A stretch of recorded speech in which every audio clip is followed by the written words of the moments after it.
NASM is giving you free courses. That's right, free courses each month just for being part of the NASM family. Learn about everything ranging from nutrition to strength, weight loss to stress relief, and everything in between.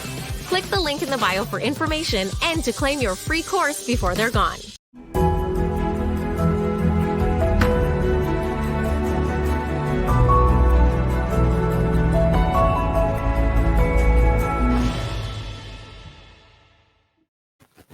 Hey everyone, welcome to our Strong Mind, Strong Body podcast. I'm your host, Angie Miller, and today we are talking about a topic that I cannot wait to explore with you. It is, how does diet influence our risk of cardiovascular disease? And my goal is that you walk away today with a sound understanding of the influence of diet on the risk of cardiovascular disease. And so the person that I brought to you to really lay this out in a palatable way is Lennon. Danny is a great expert on nutrition. He talks about things in a way that all of us can understand. Most importantly, he helps us take science-based information and apply it to our everyday lives. So Danny is the founder of Sigma Nutrition, and he's also the host of Sigma Nutrition Radio. So I'm going to bring Danny in and have him introduce himself. A pleasure to be here. I think a quick overview for people is I run a company, as you said, Sigma Nutrition, with our goal of putting out evidence-based information around nutrition science. And so that's really taking what are we seeing in research and academia, and then translating that for practitioners, whether that be dietitians, nutritionists, health and fitness professionals, and so on, to try and really connect what's going on between the two of those. We do that through various forms of media, including the podcast, like you mentioned, but also through written content, as well as lectures and seminars and so on. And so hopefully we'll be able to get into some of that good stuff today and see what is useful for practitioners to know. Yeah, I love that, because it's one thing to have all the science, but it's another thing to have someone like you who can take the science and make it palatable for the rest of us. You can explain it to us and say, but here's how you actually apply the science. And that's what matters the most. Of course, we want it to be evidence-based. Of course, we want to know that there's science behind the information that you're giving us. But more importantly, we're all just like, hey, but you know what? How does this apply in my everyday life? And how do I help my clients? So Danny, we know that heart disease is the leading cause of death globally. And today I want to uncover just some tips that trainers can share with their clients to guide them to healthier diets and more positive outcomes. And so can you kind of just start by explaining heart disease and the role that diet plays? Sure. So when we're looking at the role of diet in heart disease risk, there's a few things to mention here. First of all, there's probably a number of factors that will influence someone's risk of heart disease. So first of all, we need to make that clear. We're not saying that diet is the only one. And then also, someone's diet isn't necessarily saying we are guaranteed of a certain outcome if someone eats a certain way. We're talking about changes in risk. But what we're probably going to focus on for much of this conversation is, how does the dietary choices we make and our diet pattern overall influence the progression of atherosclerosis, which is that depositing of cholesterol in the arterial wall. And then from there, we can get cardiovascular events off the back of that. That could come from this thickening of that plaque that essentially builds up on the arterial wall, or more commonly, it can happen from a rupture to that plaque, and then we can get a cardiovascular event. And so it's important to recognize the way we think about this is in, I suppose, a couple of different steps. First, we can look at what increases the likelihood of atherosclerosis or cardiovascular disease occurring or progressing. And we can look at that in terms of something called blood lipids, which I'm sure people will be familiar with if they maybe have gone to their family physician or their general practitioner and got a lipid panel as a blood test. And they will see things like total cholesterol, LDL cholesterol, HDL cholesterol, triglycerides. That'd be termed as their lipid panel. So how do some of those blood lipids influence the progression of atherosclerosis and our cardiovascular disease risk? And then how does certain changes to our diet influence these lipids? And then how do we tie that together by looking at overall what does the evidence tell us about eating certain types of diets and someone's risk of actual cardiovascular disease at the end. So we can kind of talk through each of those main components. And so we can dive in at any departure point, but it might be useful to start talking about how those blood lipids, first of all, impact heart disease risk. And then from there, we can maybe move to some of the nutrient considerations. Okay. So one thing I do want to kind of do, Danny, is just kind of give a brief overview of kind of what I heard you just say, and that is that diet isn't the only thing that influences our risk of cardiovascular disease. And you kind of put that disclaimer out there right away. And I think that's key because there are other factors that influence cardiovascular disease risk. And we all know that genetics plays a big role. And you also, I heard you say that there's not a direct correlation. X does not lead to Y, so to speak. And that was bad, but anyway, that diet doesn't equal, there's not a positive correlation between you're going to do this type of diet and then automatically you're going to decrease your risk. It's not a direct correlation because these other things come into play, things like genetics. And so did I do a fair job of kind of going over that? Yeah, one clarification point I would make for people is that we can't say if one individual eats this certain type of diet, then we can 100% guarantee they don't get cardiovascular disease, or we can't 100% guarantee that they will get cardiovascular disease or even have a cardiovascular event. We're talking about degrees of risk.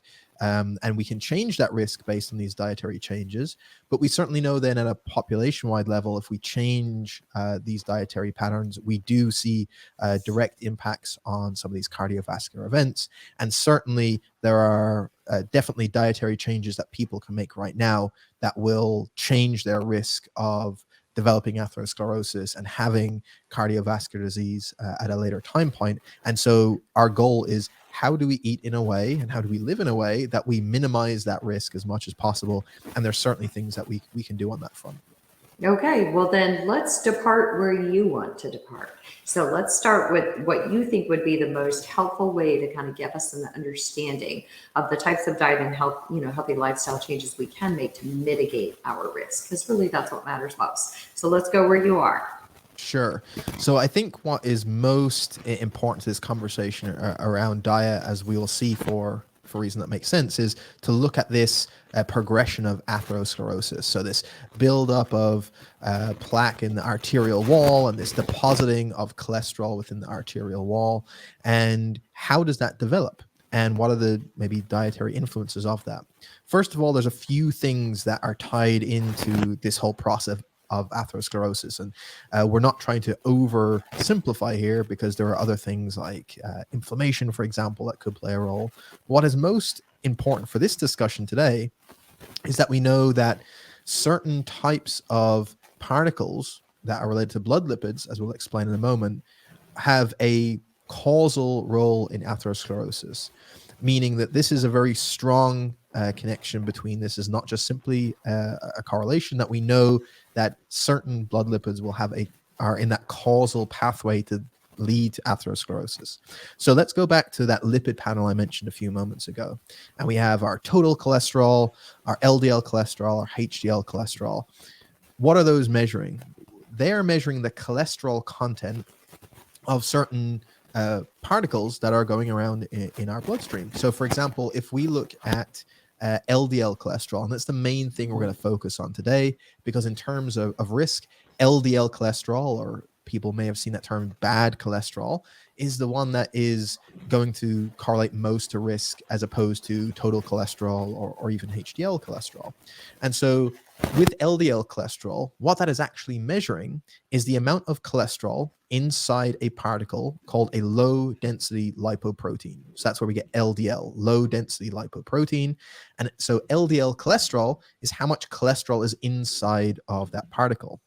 And what we see is that there is an overwhelming body of evidence at this point to show that higher levels of LDL cholesterol will be a causal factor in driving atherosclerosis. Now, we can maybe refine that a bit more, and this might be getting into a bit of the details that some people may be interested of, but it is worth mentioning in that progression of atherosclerosis, it's actually how many of these certain lipoproteins or these certain particles that are in our bloodstream that is the real risk factor. So remember, we're saying that we have cholesterol inside these lipoproteins, and then we have different types of lipoproteins. So I've named one, LDL, low density lipoprotein. As the name suggests, HDL stands for high density lipoprotein. And then we also have others called very low density lipoprotein, VLDL, and intermediate density lipoprotein, IDL. So without people worrying about remembering all of these, we simply know that there's these different sizes of these lipoproteins that can carry lipids and can carry cholesterol. So can I clarify something? Yes. You're saying that it's not just how many particles, but the size of the particles. We have different sizes of particles, and this is where the type of particle actually matters. So we know that HDL cholesterol, for example, that's often referred to as our good cholesterol, is because more HDL or more of these HDL particles doesn't increase risk of atherosclerosis progression. And the kind of reasons that we don't necessarily need to get into, it's just this particle doesn't get stuck into the wall of our arteries. So the other particles do. This HDL doesn't get stuck within the arterial wall, so it's not atherogenic. That's what we would say. It's not playing a role in developing atherosclerosis. Those other particles I mentioned, LDL, IDL, VLDL, they're all what we call pro-atherogenic lipoproteins. So they can get stuck in that arterial wall and contribute to this development of an atherosclerotic plaque, or this plaque that builds up on the arterial wall, leading to atherosclerosis.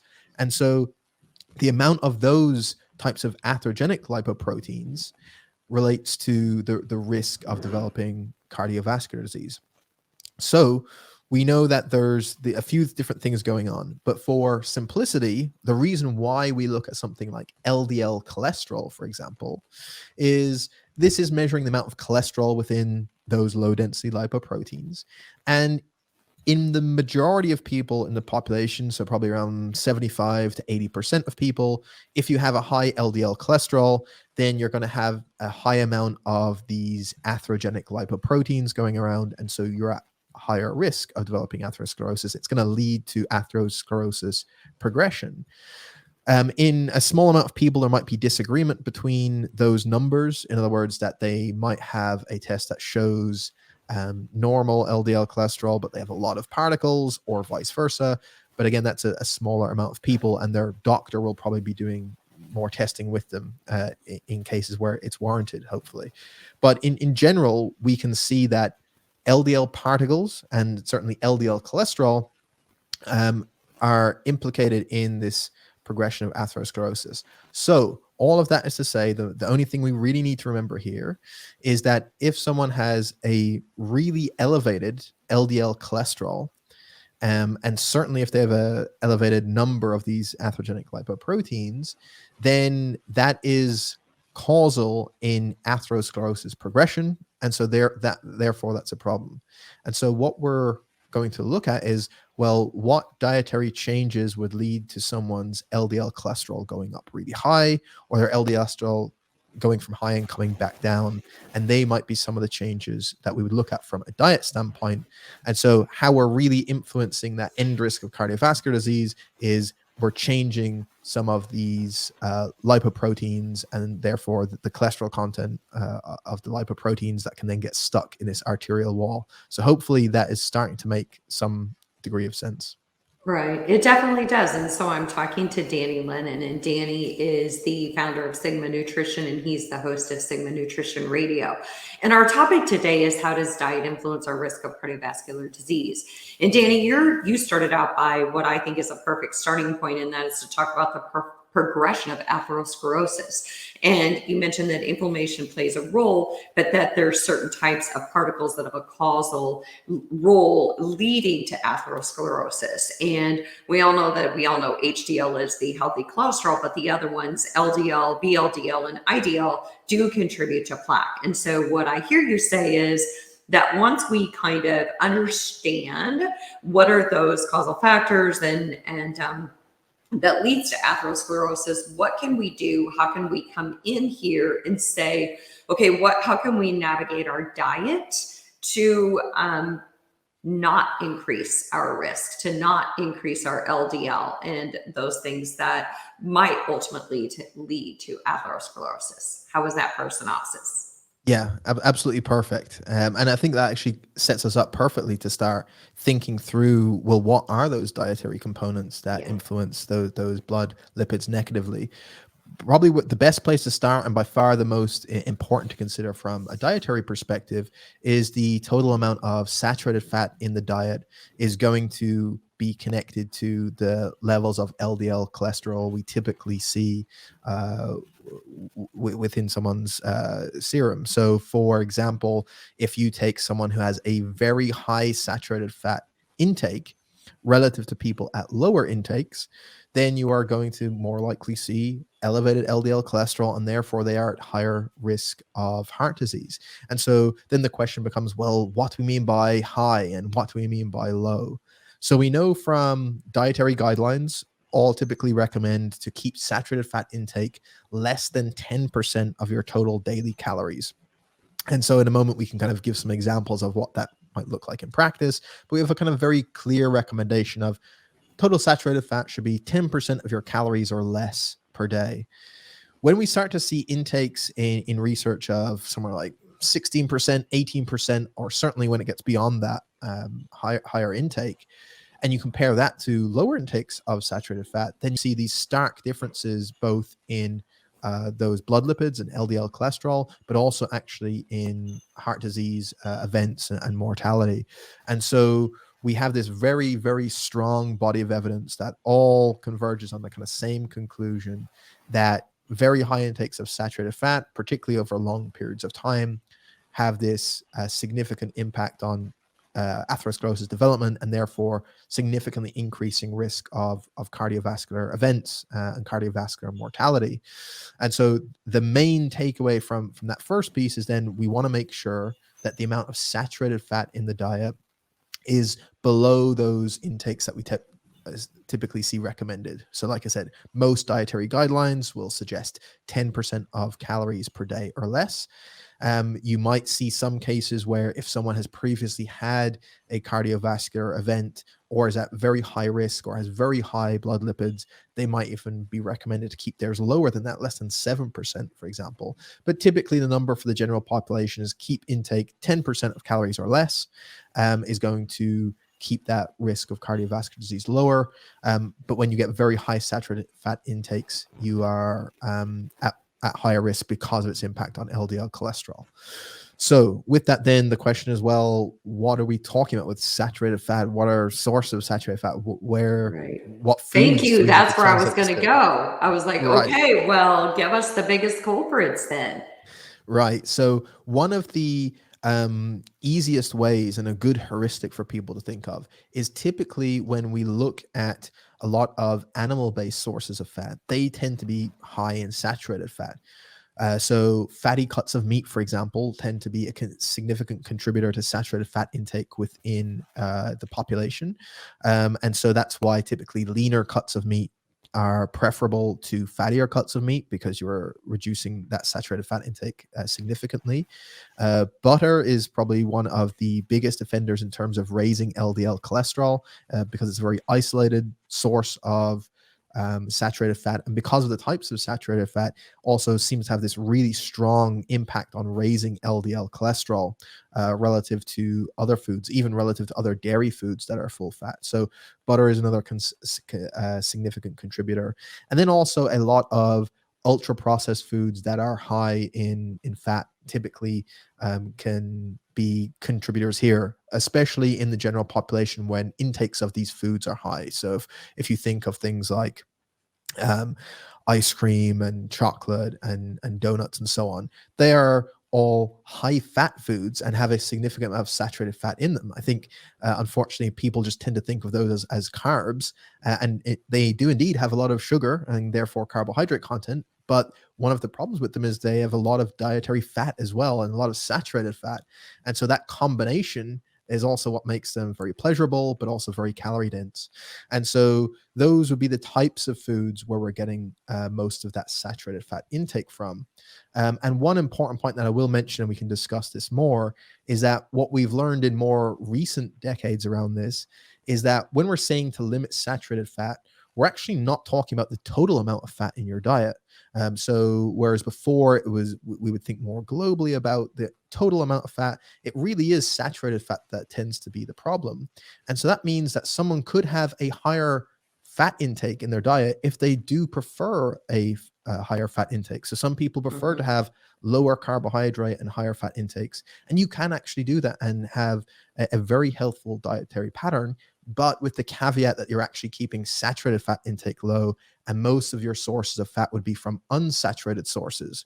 And these are generally, not always, but generally are going to be those plant-based sources of fats. So nuts and seeds and avocados and olive oil and so on.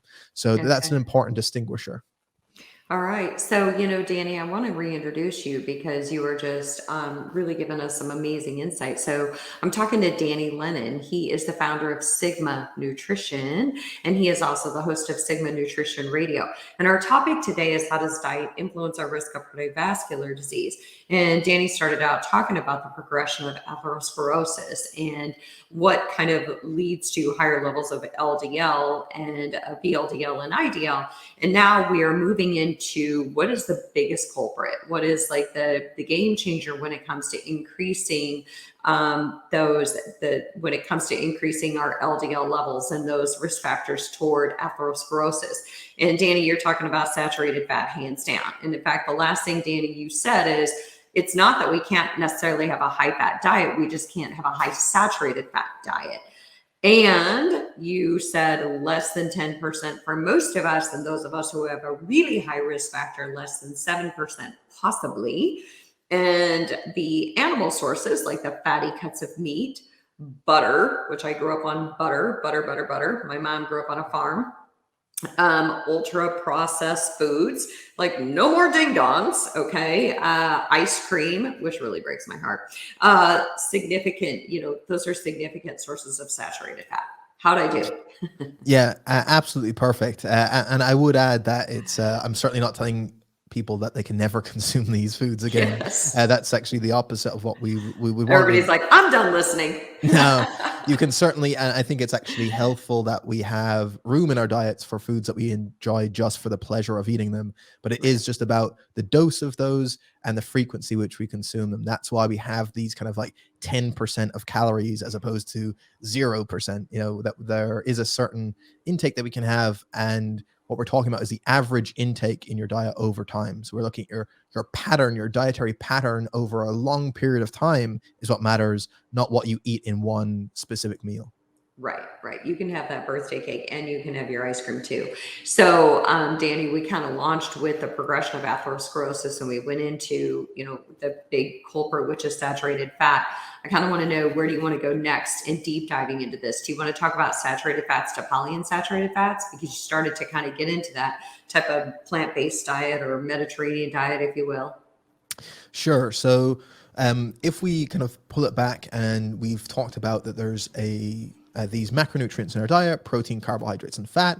We have our total amount of fat that we've said one of those subtypes of fat is saturated fat. So these saturated fatty acids or saturated fat is a subtype of the fat we get in the diet. We said that saturated fat is the one that has this strongest impact, but there are other subtypes of fat in the diet. So unsaturated fats, and within those there are two subtypes. There's monounsaturated fat and there's polyunsaturated fat.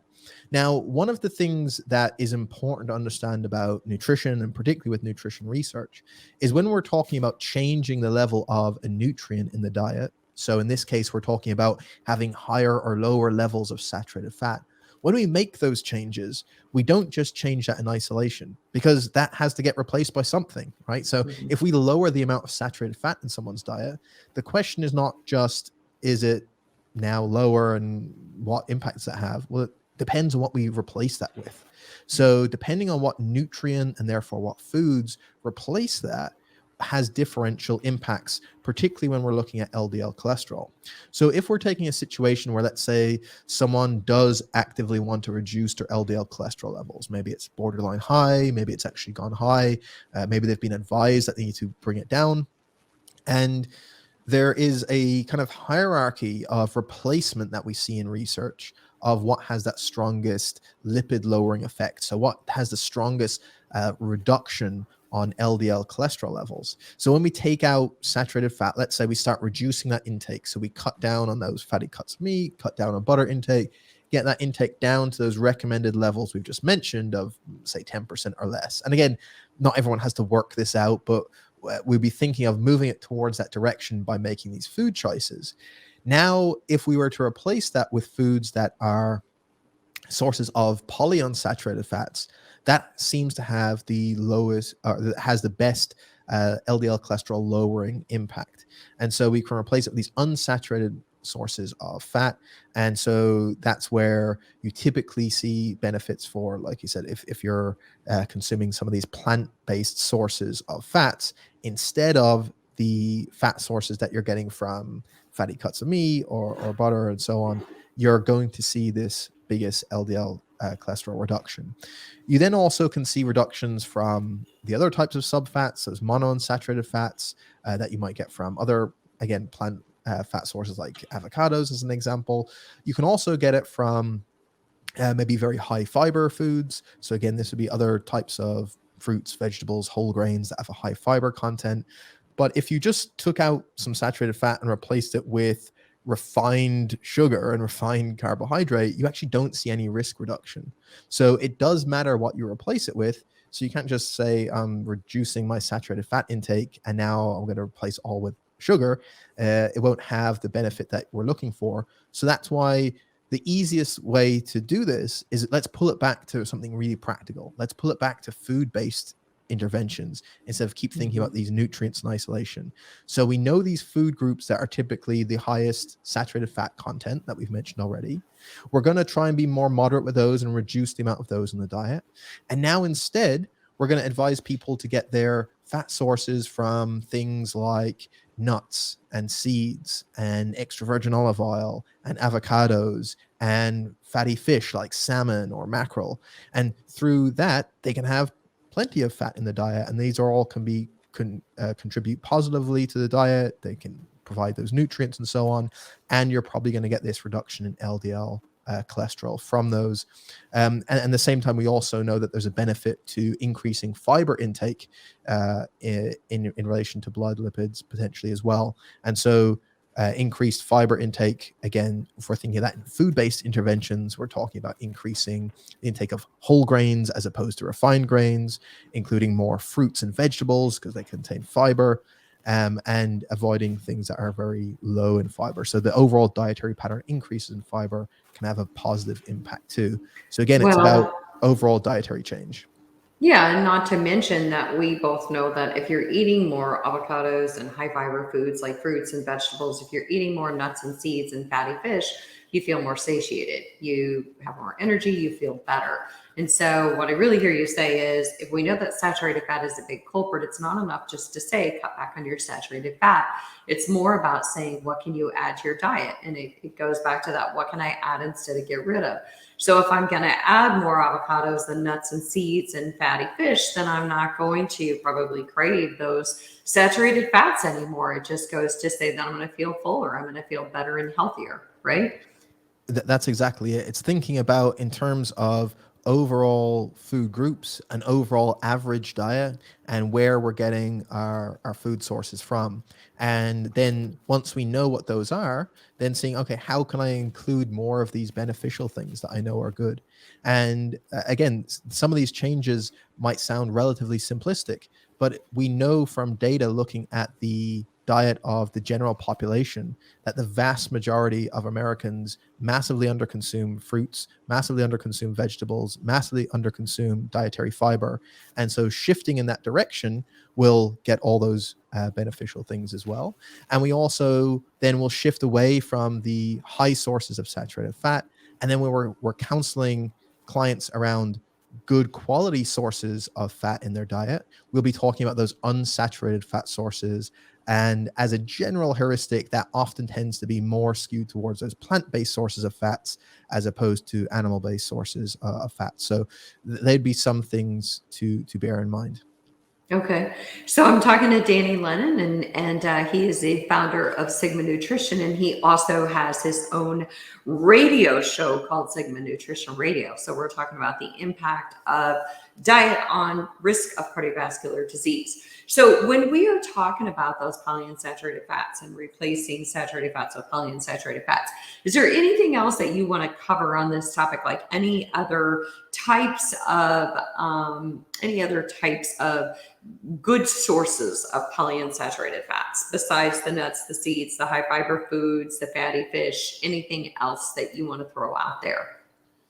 At this point, I think it's useful to think about, well, what are some maybe overall dietary patterns that are particularly higher in these and lower in saturated fat, because that's what people really move towards as opposed to thinking in terms of nutrients. And this kind of connects things actually pretty well, because so far we've talked about this link between lipids and cardiovascular disease risk. Then we've looked at how certain nutrients impact these lipids. And then if we change these nutrients, we can have these change in lipids. And then the final piece is to kind of connect, I suppose, point A to point C. All right, how does our overall diet impact that overall risk of cardiovascular disease?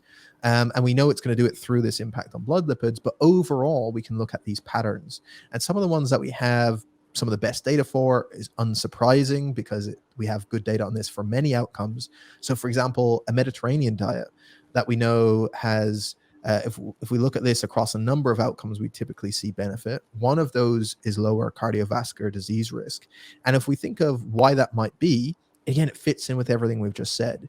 There's actually a decent bit of dietary fat within Mediterranean diets, and this can vary depending on exactly the demographic we're looking at, but there's a decent source of fat within the diet, but it's coming from things like olives, olive oil, and fish, as opposed to those sources like we mentioned, like butter and lots of fatty cuts of meat.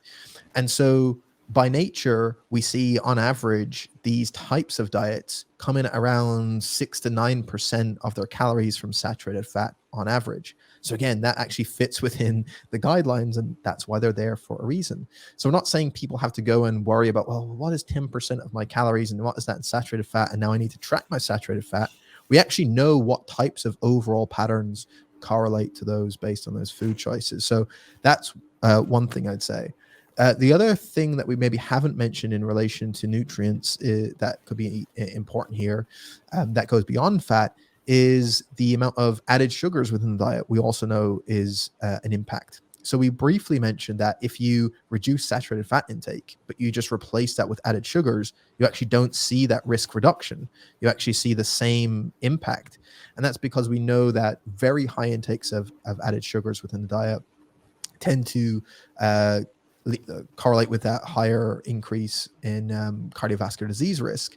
And so we, again, in most guidelines, you will tend to see figures of around 10% of total calories for added sugars in the diet as well.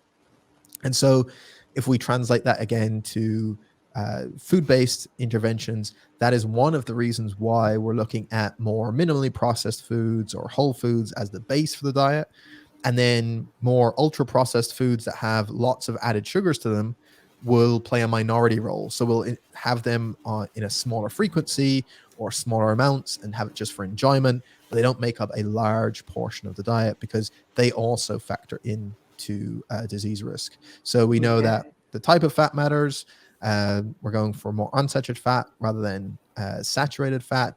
The total absolute amount of saturated fat is important to keep lower.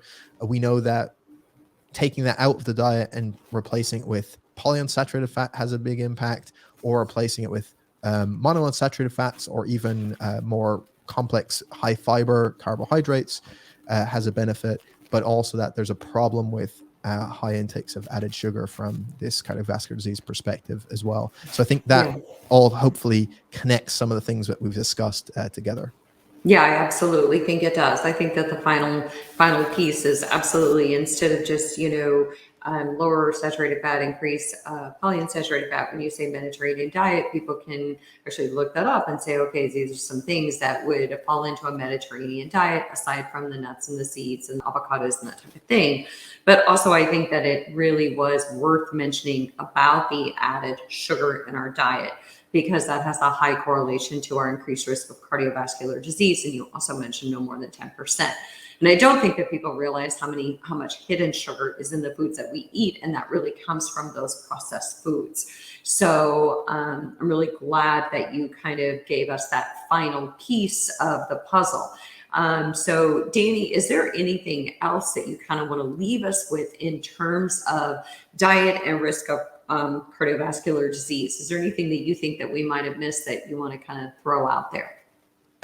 I think we covered everything that's important. I suppose the final message I would give people is that I'm very aware of information that is out there around on the internet that people will no doubt at some point come across, particularly if this is a topic that is of interest to them, that says things like saturated fat is not a problem. You should have lots of saturated fat in your diet. And this typically comes from, not always, but typically comes from kind of certain low carb circles, where they're saying as long as you have a low carbohydrate intake and you're not consuming a lot of carbohydrates or sugar, the amount of saturated fat doesn't matter. Some will go even further and say the amount of LDL cholesterol you have doesn't matter, and so you don't need to worry if your LDL cholesterol is high. And then some go even further and say don't take statin medication if you're suggested, because this is all nonsense. You don't need to worry about any of this. And from my perspective, I cannot put any more emphasis than saying that we absolutely do know this impact between dietary intake, LDL cholesterol, and therefore cardiovascular disease risk. We know even with more certainty about that connection between LDL cholesterol, or certainly LDL particles, and atherosclerosis progression. And please do not listen to blogs around the internet and reject interventions that your doctor is recommending you, whether that is dietary or medical interventions through very effective and safe drugs that we have. Listen to your doctor and don't listen to these kind of non-evidence-based articles or other pieces of media that you may see talking about some of this not being accurate. Okay. Well, thank you, Danny, because what I appreciate you is that you take that science and you back it up by, the science-based, evidence-based information, but you really make it very applicable and palatable to people. And so thank you so much for coming on and talking about the impact of diet and the risk of cardiovascular disease. And we know that it's the #1 killer globally. And so I think that it really is worth mentioning with our clients is that exercise alone is not what makes the greatest impact. It's what we put into our body and how we feed our body in healthful ways. So once again, Danny, thank you so much for joining us. Thanks to all of you from our NASM and AFAA audience for tuning in. And I cannot wait to see you next week. Thank you very much.